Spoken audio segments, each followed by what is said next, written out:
dengan total nilai 955. Nomor urut berapa? Nomor urut gada 1, yaitu Bintang Azan.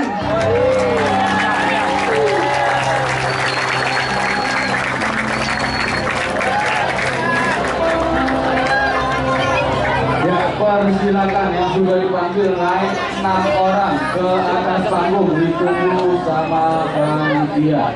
Segera.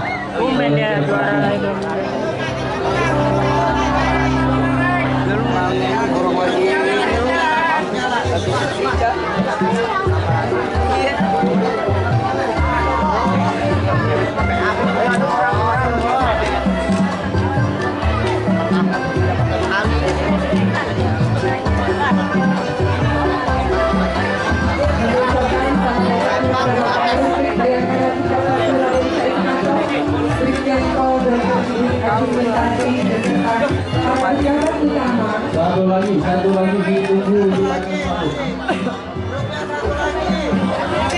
Yang membatalkan saudara-saudara mereka dibagi akan Rumah Sakit Polri ke 52.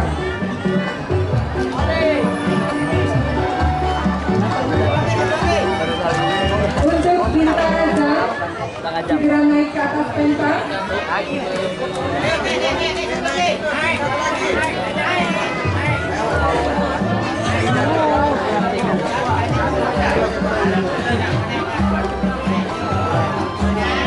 Berkenan pada yang terhormat Bapak AKBP Situng untuk menjalankan hadiah lomba. Masing-masing peserta akan mendapatkan 1 set t-shirt, sendok, dan uang pembinaan sebesar 1 juta rupiah.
Rumah Sakit Polri. Selanjutnya akan kami panggil dari grup Bintang Seroja dengan nomor peserta 16. Kami mohon maju ke depan.